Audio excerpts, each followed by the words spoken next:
Hi Capricorn, my name is Audrey Alison and this is your May 2014 forecast. I'm happy to be here. I'm happy to be getting out of the tail end of April. How's everyone handling it? Between the two eclipses and the Grand Cardinal Square, the Grand Cross, and the Uranus-Pluto opposition, April was very tense, but we're looking forward to a much milder May.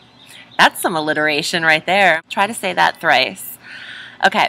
So May 2nd, we have May is mild in that we just have 2 Venus transitions, 2 Mercury transitions, a new moon and a full moon. Nothing crazy needs to be happening. And some really good news on the 19th that I'll get to. Okay, so May 2nd, Venus, planet of love and money, goes into Aries. Aries for you, Capricorn, is your 4th house. And this is your home and the people within it. So you have some very loving financial support and loving emotional support going into the 4th, which I think is great for Capricorns because you are nomads, okay? And very earthly and trudging the terrain and you know, plotting, moving forward. You get to settle down a little bit in the 4th house. You really appreciate the home. You don't need a lot of social limelight and activity from May 2nd through May 28th. With Venus supporting the home, I feel like you're going to be making the home more beautiful too. You could be painting or redecorating or just beautifying the environment, changing just even the bedspread. Something about making the environment more beautiful, serene, comforting, warm, and balanced. Okay. May 7th, Mercury goes into Gemini, where he is very comfortable because Mercury rules Gemini. This is your 6th house of health. Love it. Okay, Mercury going into Gemini in the 6th is communicating, studying, learning, writing about the health, creating a new daily routine and schedule,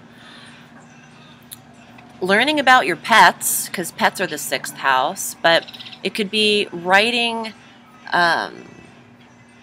out your daily schedule and planners. A lot of Capricorns are, excuse me, getting their calendars in sync, getting their schedules in order and their routines. On May 14th, I'm doing these in April, so I keep thinking that I'm doing the April forecast, but I'm not. Okay, so on the 14th, we have a full moon, which is 23 degrees Scorpio, intense, right? Scorpio full moon. Okay, so this is your 11th house of friends and clubs and groups and organizations that you belong to. I think that full moons will bring things to a head and culmination, okay, from new to full. Things have been manifesting in this 11th house. You could break away from some friendships at this time. You could be picking and choosing who you are spending your time with and who you really want to consider a friend. Scorpios have a lot of deep secrets, okay? So with a Scorpio full moon, something's illuminating that's been hidden, that's been very private. Something is coming out regarding friends, and you might be taken aback by it. You could end some friendships at this time. Let me pull a couple cards about that, or at least a card about that, because I'm getting the vibe to do so. So let me see what it says. Oh. Well, that's ending a relationship. But the 3 of Swords, this would be fear, pain, and rejection and heartache, perhaps a little bit of loss and pain in the heart. But this is maybe some friendships that are ending, separating. Maybe there was a tight unit of a group core of friends, isn't there always? And then people are just going their separate ways. The full moon will bring something to you regarding that intensely. So on the 19th of May, this is the exciting news. We have Mars going direct, and we love him doing so. We need him direct because he's the planet of action and energy and drive and initiation. And he's been stationed in Libra, okay? And this is the 5th month that he's been there. He's still got 2 more to go. He'll be there until July 19th. And it's super rare for Mars to not spend less than a month in a sign or 2 months in a sign. So he's this extended stay. He's now going direct in Libra, and this is going to affect your 10th house of career. So this is good. Your career might have been on hold the last 2.5 months, or just a little bit slower. Things have just been starting to build a little bit slower, and then with Mars going direct, it's full speed ahead. You can get more clients, more news about your social status, how people are perceiving you in the 10th house. The 10th house is how you shine. It's your limelight, your career. I'm loving that you have the support of Mars now in this 10th house. I feel like your job could pick up, your sense of worldliness could feel more like there's more support behind it because Mars is now direct. So watch out for changes in a good way, developing, enhancing, not necessarily changes, but enhancement in the 10th, energy in the 10th house. May 20th, the sun goes into Gemini, and that's in your 6th house as well. So your 6th house is activated here with routine and regimen, workout, plans, regimes, calendaring, daily routines. I know I'm saying that a couple times, but when I get in these kind of hazes, I just keep repeating myself. Okay, so with the sun shining in this warm sector, you're going to have a lot of positive influence getting a workout schedule done. For those of you who really need to watch your health and get your doctor's appointments handled, when the sun is going into Gemini for Capricorns, that's the time to do it. So from May 21 to June 20th, June 21, you should be scheduling dental checkups as a Capricorn because you rule the teeth and the spine, skeleton chiropractor appointments, that kind of health checkup you need to get handled. May 28th, new moon, 7 degrees Gemini again, some more positive reinforcement in the 6th house. Now new moons you can set your intention on. They don't bring things to a head or dismantling. They want you to plant seeds in the house of the new moon. So really, I mean, if you're a Capricorn and you're starting to deal with, oh, you know, I need to lose a few pounds, or I need to watch what I'm eating, or I can't have this because of my high blood pressure, implement these ideas around the 20th through the 28th of that new moon, and you can watch how they're picked up and manifested for a 28-day lunar cycle in a positive way for you. You have good support there. So also on the 28th, there's a second thing happening, which is Venus. Venus is transit twice into Taurus now.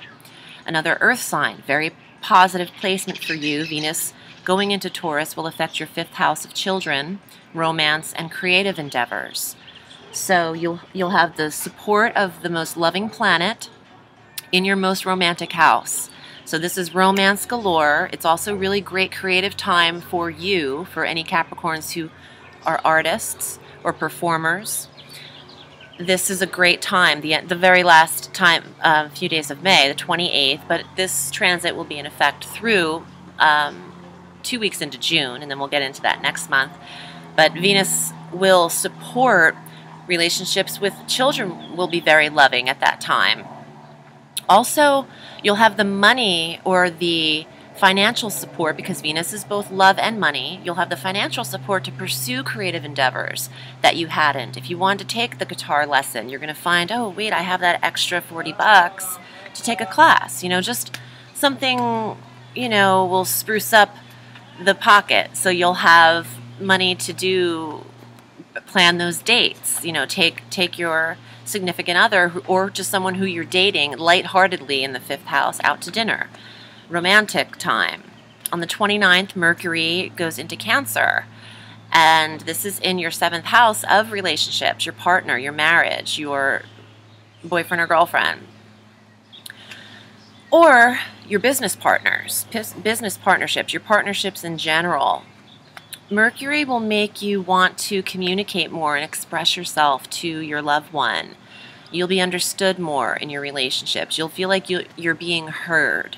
Of course, it's the last couple days of May, but this will initiate through June, because Mercury will transit again the end of June.